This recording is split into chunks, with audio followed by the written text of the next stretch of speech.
They say you remember the big moments in your life like a movie. The day you fall in love. The day your heart breaks. The day your dream comes true. But the moment I remember with the sharpest, most painful clarity isn't any of those. It's the sound of laughter. Ugly, cruel, echoing in a high school cafeteria that smelled like stale fries and broken hopes. That laugh didn't just humiliate me. It branded me. I was 17, wearing a hand-me-down coat 2 sizes too big, patched at the elbows. My sketchbook was always clutched tight against my chest like armor. It was the only thing that felt like mine. Inside it were dozens of designs, dresses, jackets, things I dreamed of seeing come to life. My classmates didn't see talent. They saw a poor girl playing pretend. The worst of them, Melanie Hart, with her glossy hair and glossy voice, saw entertainment. When I nervously stood up during career day and said I wanted to be a fashion designer and open my own boutique, I wasn't even halfway through my sentence before the snickering started. But it was Melanie's laugh that shattered me. Loud, performative, as if she was doing it just to make sure everyone knew I was a joke. She even said it out loud. Sophia Bennett. A fashion designer. What is she going to do? Cut up thrift store curtains? I laughed along with them. Not because it was funny, but because I didn't want to cry. Not in front of them. Not ever.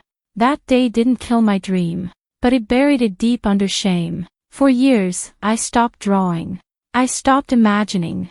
I focused on surviving, working 2 jobs after school, helping mom pay the bills, taking care of my little brother when dad walked out. Life didn't have space for fantasy.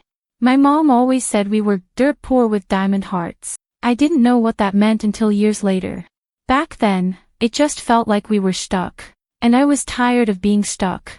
But something changed when I was 23.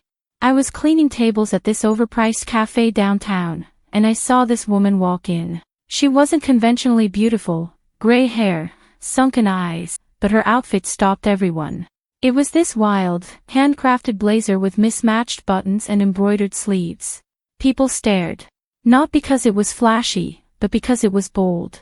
Unapologetically unique. And in that moment, I remembered who I was. I remembered the girl with the sketchbook. The girl who once believed. From that day forward, I lived and breathed fashion again. I enrolled in a community college at night. Took sewing classes on weekends. Picked up every shift I could, saved every penny. I didn't go out. Didn't date. I stitched and I sacrificed. Some nights, I bled onto the fabric from the needles. Some mornings, I woke up on piles of unfinished dresses. My mom thought I was chasing shadows. My friends thought I was overcompensating for childhood wounds. But I knew.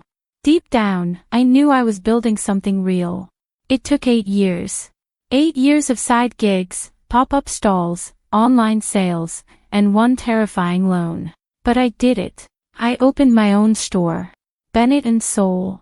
Named after the part of me I thought I'd lost. The night before opening, I sat alone in the center of the showroom, surrounded by racks of my own designs, and I wept. Not because I was afraid, but because I had made it. I had climbed out of that cafeteria, past the noise, past the shame. This was my victory. My name on the glass. My dream, tangible at last. And then came the morning. The first official day. The sun hadn't even fully risen yet, but I was already inside, checking every hanger, aligning every price tag, adjusting the lighting until the fabrics caught it just right. I wore one of my own dresses, soft lilac, flowy, with delicate shoulder pleats. I wanted to look like my dream made flesh. The bell above the door rang. I turned, heart thudding, ready to welcome my first customer with open arms. And there she was. Melanie Hart. Older now, but still with that same cold, calculating smirk on her lips. Her heels clicked against the floor like punctuation marks to some cruel joke. She looked around, one eyebrow raised, and said, "Wow. So you actually went through with it. A fashion store. In this part of town." I stood frozen. My mind screamed. Was this real? After all this time, after everything I'd poured into this dream, the universe sent her as my first customer. She walked over to a rack, fingered the edge of a jacket, then looked me dead in the eyes and laughed. That laugh. Not quite as loud as it was in high school, but laced with the same venom. You really think people are going to buy this? My mouth went dry. I could feel the past rushing back like a tidal wave. The humiliation, the doubt, the poverty clinging to my skin like ash. And that's when something inside me broke. Or maybe, something awakened. I didn't know it yet, but her arrival wasn't just a cruel coincidence. It was the start of something far bigger. Something I never could have imagined. Because behind that laugh, behind her smug, mocking eyes, was a secret. A secret that would tear everything I thought I knew apart. After Melanie walked out of my store that morning, leaving behind nothing but the stale echo of her laughter, I didn't move for what felt like hours. I just stood there, staring at the door, my fingers still curled around the sleeve of the dress I was adjusting when she entered. My chest was tight, like something had been wrapped around my lungs and wouldn't let go. I had envisioned 1,000 ways my grand opening might go, a local magazine dropping by, a few eager customers gasping over the designs, maybe even a little happy cry in the fitting room. But not this. Not her.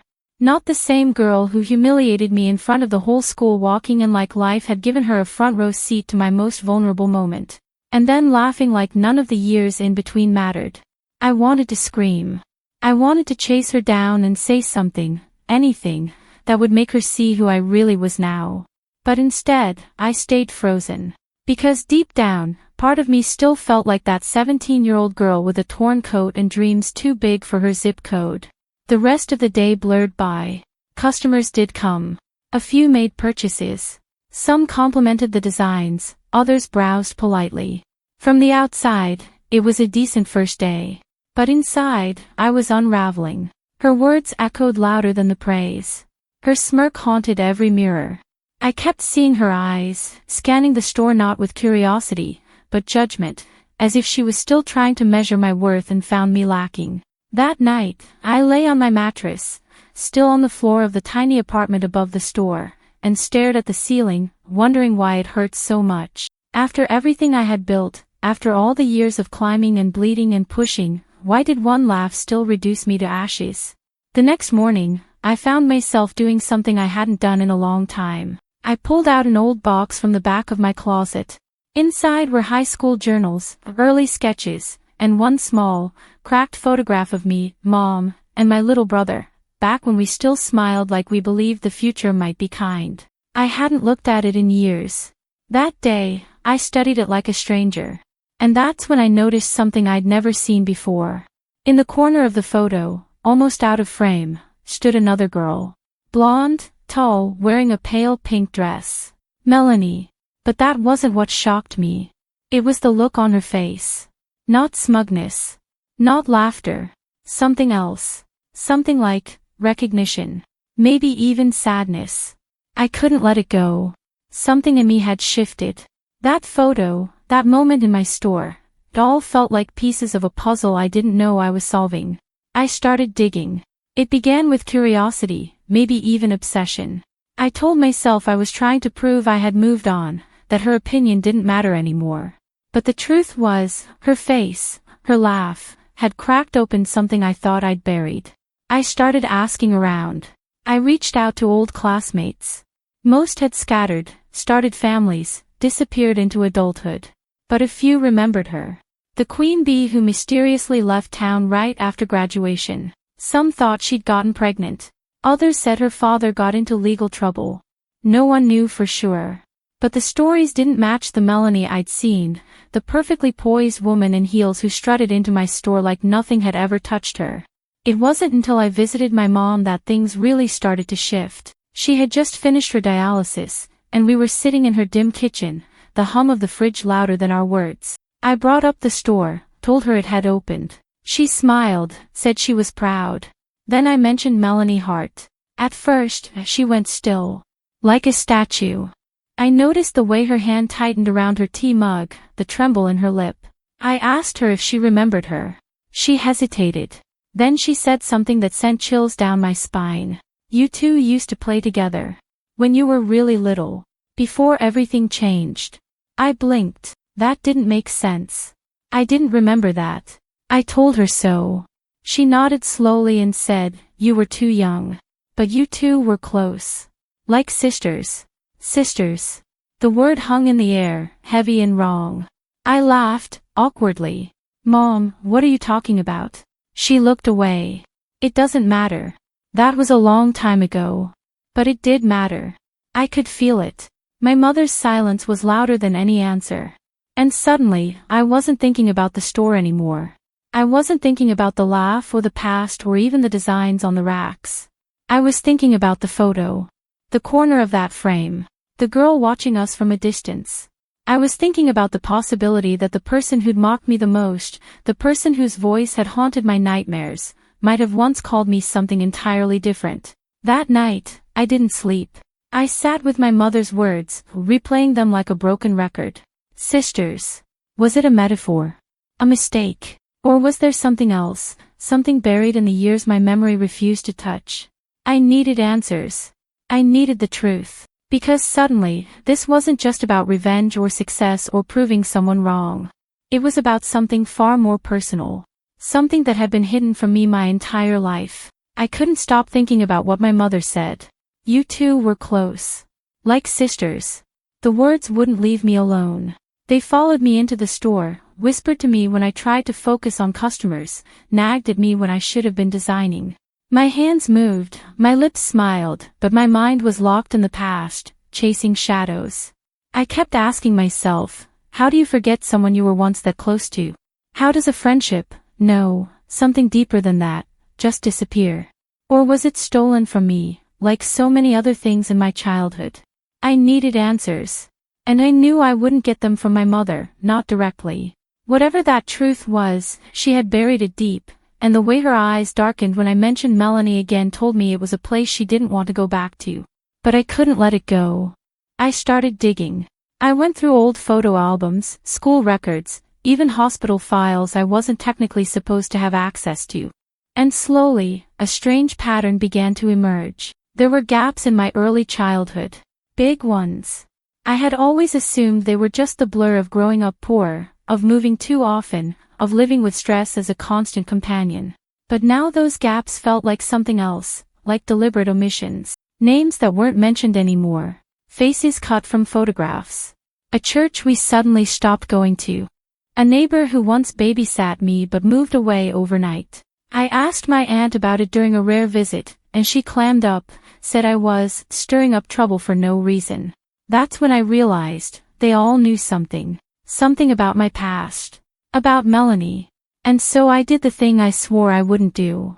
I found her address online. It wasn't hard, she'd married rich, divorced richer, and had one of those faces the internet loved to follow. I stared at the screen for hours, debating whether to reach out, to show up, to confront her. Was I really prepared for what I might learn? Was I chasing justice or just reopening a wound that never really healed? But something pushed me forward. A restless ache that had lived in my bones since I was a kid. I needed to look her in the eye and ask. Ask why she laughed. Ask what she remembered. Ask if she knew something I didn't. I showed up at her house on a rainy Thursday morning. It was the kind of neighborhood where the trees were perfectly spaced and the driveways looked polished. I felt out of place, like a stray wandering into a gated dream. She opened the door wearing a silk robe and no makeup. Her surprise at seeing me was genuine, but not warm. Sophia, she said, more confused than hostile. I told her I just wanted to talk. To my surprise, she let me in. Her living room smelled like expensive candles and old secrets. We sat across from each other, her legs curled up under her like a woman with no reason to fear anything. I didn't waste time. I told her what my mother said. About us being like sisters. I expected her to laugh again. Or deny it. Or tell me I was crazy. But she didn't. Her eyes went still. Her jaw tightened. And for the first time, I saw something real in her, fear. You shouldn't be here, she said quietly. I leaned forward. Why? What happened between us? Why don't I remember anything? She looked at me then, really looked at me. And I saw the war behind her eyes. She wanted to tell me. She wanted to push me out. I kept pushing. Did something happen? Was it my fault? Yours? What is everyone hiding from me? She stood up suddenly, pacing. You think you're ready for the truth, she muttered, almost to herself. But you don't know what it cost to keep it hidden. And then I snapped. Years of frustration, of being mocked, dismissed, erased, years of not knowing who I really was, it all surged up inside me. I have earned every damn thing in my life, I shouted. I built my dream from nothing. And you laughed at me. You treated me like I was trash. So if you're protecting someone, if you're covering up something, stop. Because I'm not afraid of the truth anymore. I want it. I deserve it. She froze. Her mouth opened slightly, like she was about to say something, and then she closed it. She walked over to a drawer, opened it, and pulled out a yellowing envelope. She handed it to me with trembling hands. I shouldn't have kept this, she whispered. But I did. Because I thought one day you'd come looking. Inside the envelope was a single piece of paper. A birth certificate. Mine. Except it wasn't just mine. It had 2 names on it. One for the child, Sophia Grace Bennett. And one for the mother. Melinda Hart. My heart stopped. I looked up at her. Melanie wasn't just a childhood friend. She wasn't just a bully or a ghost from high school. She was my sister. My half-sister. And the woman I had hated for years, the girl whose laugh haunted me, had carried the secret of my bloodline in her hands this whole time. I don't remember breathing after I read the name on that certificate. I just stared at it, waiting for my mind to catch up with the truth in front of me. Melinda Hart. Melanie's mother. Listed as my birth mother. My fingers trembled as I held the paper, like it might dissolve into ash the moment I believed it. I kept looking for a mistake, a smudge, a lie, anything that would tell me this wasn't real. But it was. The date matched. The hospital name matched. The handwriting looked official. I whispered without meaning to, "What does this mean?" And when I looked up, Melanie was crying. Not dramatically. Not the tears of someone trying to manipulate. Silent, restrained, like someone mourning a truth that never stopped hurting. She didn't try to hug me. She didn't say sorry. She just sat down on the armrest of a chair and whispered, "She gave you up. My mom.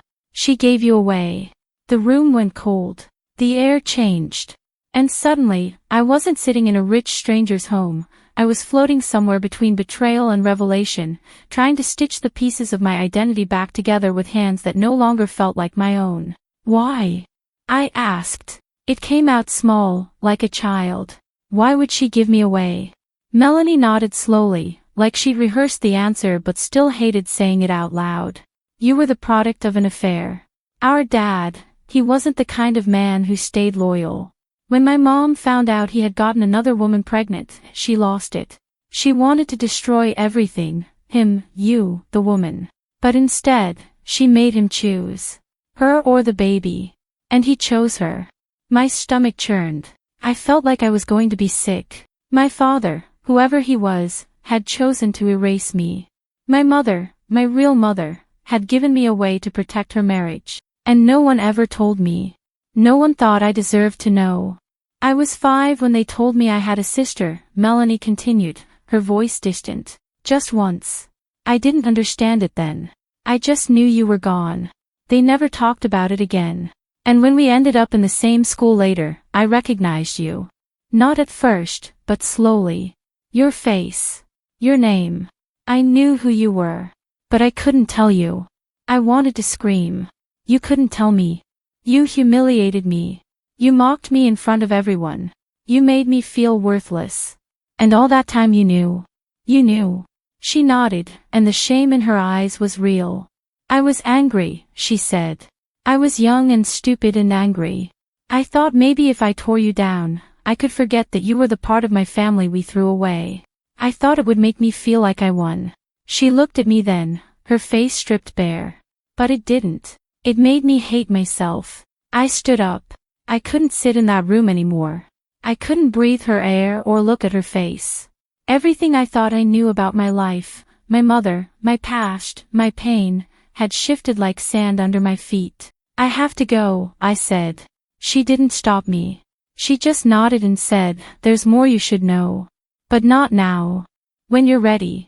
I walked out into the rain, letting it soak me like baptism, like punishment, like freedom. I didn't even open an umbrella. I needed to feel it. Every drop. Every sting. My head pounded with the sound of my own heartbeat. I walked until my legs ached, until I found myself back at the store, standing outside the window with my name etched in gold. Bennett and Soul. I had named it after my dream. After the girl who fought to rise. But I didn't know who that girl was anymore. Was she Sophia Bennett, daughter of a struggling single mom who did her best with what little she had? Or was she Sophia Hart, the abandoned secret, the discarded proof of a mistake? I went upstairs and collapsed onto the floor of my apartment. I didn't cry. Not yet. I just stared at the ceiling, remembering things differently now. Every look my mom gave me when I asked about my father. Every moment she hesitated when I brought up the past. Every time I'd felt like something didn't add up but ignored it because survival didn't leave room for doubt. I wasn't angry at her, not yet. I was hollow. I kept hearing Melanie's voice. She gave you up. I imagined my birth mother holding me, then letting go. I imagined the woman who raised me finding me at the edge of someone else's story and choosing to make me hers. I didn't know who to hate or who to forgive. All I knew was that everything had changed. And somehow, beneath all the confusion and pain, a new kind of clarity began to form. If Melanie was my sister, that made her laughter something different. It wasn't just cruelty. It was projection. A rejection of the part of herself she couldn't accept. I was a mirror she wanted to shatter. But now the mirror was whole. Now I knew. And knowledge, even when it hurts, is power. I wasn't lost anymore. I wasn't a girl begging to be seen. I was a woman who had survived the lie and stood in the fire. And the time was coming to confront all of them. Not just Melanie. But my mother too. I stared at the front door of my mother's apartment for a long time before knocking. My hand hovered in the air, trembling slightly, as if even touching the wood would confirm the storm that had taken root inside me. I had gone over this conversation in my head 100 times since Melanie handed me the envelope. I tried to imagine what I'd say, how I'd keep my voice steady, how I'd demand the truth without falling apart. But now, standing here, everything I rehearsed crumbled into silence. Finally, I knocked. A slow, deliberate knock. No turning back. She opened the door with a tired smile that faltered the moment she saw my face. I stepped inside without a word. The air in her apartment felt thick, like it knew what was coming. She sat down at the kitchen table, and I followed. I placed the envelope in front of her. She didn't touch it. She didn't even look at it. She just stared at me and said, "You found her." My throat tightened. "You knew. All this time. You knew I had another mother." She nodded, eyes glistening. "Yes." I tried to stay calm, but my voice cracked. "Why didn't you ever tell me?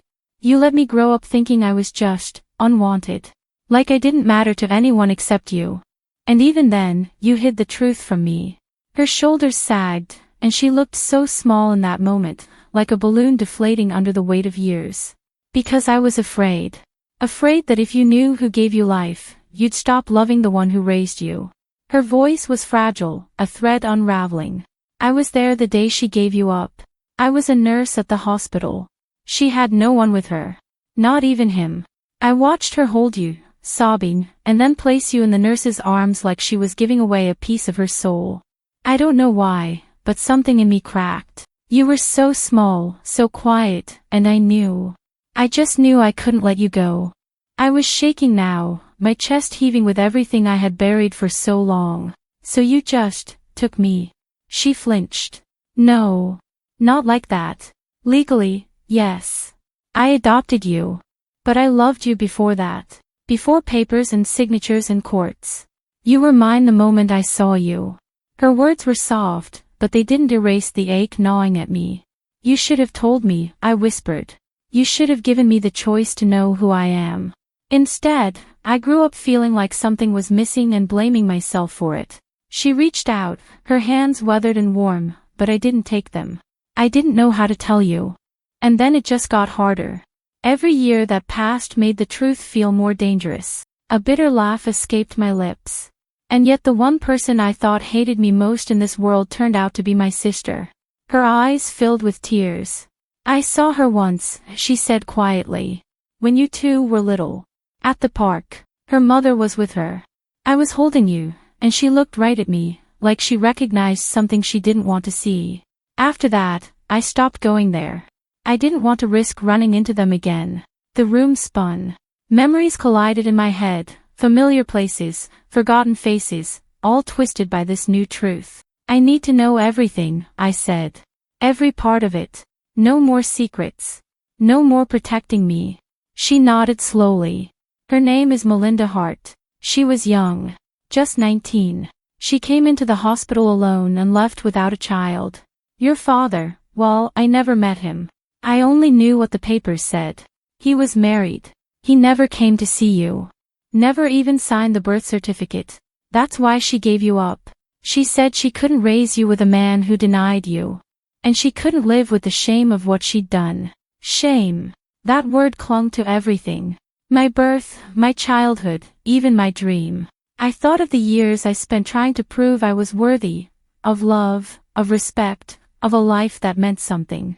I had been trying to build a name for myself, not realizing the one I was born with had already been erased. She kept it a secret, I said. She never tried to find me. My mother shook her head. I don't know. Maybe she did. But if she did, she never reached out. And I wasn't about to remind her. I closed my eyes, the ache in my chest almost unbearable. She lives through Melanie now. That's how she kept me close, without ever touching me. Without ever claiming me. My mother reached out again. This time, I let her. Her hands trembled in mine. You may have come from her, Sophia. But you are mine. Every scraped knee. Every bedtime story. Every night I stayed awake worrying about your future. That was me. I believed her. I did. But believing her didn't erase the wound. It just made it more complicated. I was angry and grateful, betrayed and protected. And somewhere in the middle of all that, I realized the most painful truth of all. My story didn't start with me. It started with their shame. Their silence. Their decisions. But it was mine now. To tell. To reclaim. And if they had written me out of the first chapter, I was going to make damn sure I owned the last. The next morning, I unlocked the door to my store before the sun had even risen. The city was still yawning, quiet, almost reverent, like it knew something had changed inside me. I walked through the space slowly, fingertips grazing the fabrics on the racks, eyes tracing the stitches I once thought were my future, not knowing they were also my anchor. Everything looked the same, but nothing felt the same. I wasn't just Sophia Bennett, the girl who built her dream from scraps. I wasn't just a survivor of childhood poverty, or the bullied girl from high school, or the woman chasing redemption in fabric and thread. I was the daughter of silence, the product of a buried shame, the secret nobody wanted, but I was also the woman who stood in the center of her own life and said, I will not be erased. I walked behind the counter and looked at the framed sketch I had hung on the back wall, my first real design, drawn when I was 15, when dreams still felt like rebellion. That girl had no idea the storm that waited for her. But she kept drawing. She kept fighting. She kept breathing. And now it was time to breathe again. But differently. With clarity. With ownership. The store opened at 10. At 9:55, I was adjusting the lighting when I saw Melanie walk past the window. She paused. Her reflection caught the morning light, and for a moment, we just stared at each other through the glass. Then she walked in. No smirk. No heels this time. Just her. Raw. Human. She looked around, as if seeing it for the first time, really seeing it. It's beautiful, she said softly. I didn't respond right away. I watched her closely. Her tone had changed. Her posture too. I wasn't looking at the girl who laughed at me in high school. I was looking at a woman who, like me, had been shaped by secrets neither of us asked for. Why are you here? I asked. My voice didn't carry anger anymore. Just a tired curiosity. She nodded toward the sketch on the wall. I used to draw, too. Before everything got complicated. Her voice cracked a little. Before Mom turned life into a competition none of us knew we were in. I folded my arms. You could have told me 100 times. In school. That day you walked in here. You knew who I was. She swallowed hard. I know. And I hated myself for it every time. I just didn't know how to deal with what I felt. Guilt, jealousy, grief. You had a mom who loved you. I had a mother obsessed with image. I thought I had the better deal until I didn't. I studied her face. The pain there was real. Not performative. Not curated for control. Just pain. Shared, finally. I exhaled. So what now? I asked. She looked around again, slower this time, eyes settling on a jacket with hand-embroidered stars. Now, I try to make peace with the past, she said. And maybe start showing up for my sister. If she'll let me. The word hung in the air, sister. It didn't sting this time. It didn't confuse me. It felt like a scar. Healed, but always there. I nodded once. We'll see. She smiled, small and honest. That's fair. She walked out without buying anything. But this time, there was no laughter. No dismissal. Just silence. And somehow, it felt like closure. That evening, I sat down with my mother, the one who raised me, and told her I forgave her. Not because it erased the past, but because holding on to pain had started to shape me into someone I didn't want to be. She cried. I did too. For once, there were no lies between us. Just two women, bound by choice, not blood, and maybe that was more powerful. I thanked her for giving me love when I had nothing. I told her I finally knew where I came from, but more importantly, I knew who I had become. In the weeks that followed, I made changes to the store. I renamed the sketch on the back wall, called it Resurrected. I started a small label under the same name, with a mission to hire girls from underprivileged backgrounds and teach them design. I partnered with a local women's shelter. I told my story, publicly. Not for pity, but for power. I wanted the world to know that shame doesn't get the final word. We do. One afternoon, a young girl walked into the store. Nervous. Her jacket frayed, her shoes old. She clutched a sketchbook to her chest like armor. I saw her. I saw her. And for the first time in my life, I understood why I had to go through every tear, every betrayal, every buried truth. I smiled at her. You like fashion? I asked. She nodded, too shy to speak. I pointed to the corner where we kept free design kits. Take one. It's yours. And if you ever want to learn, come back. We teach for free.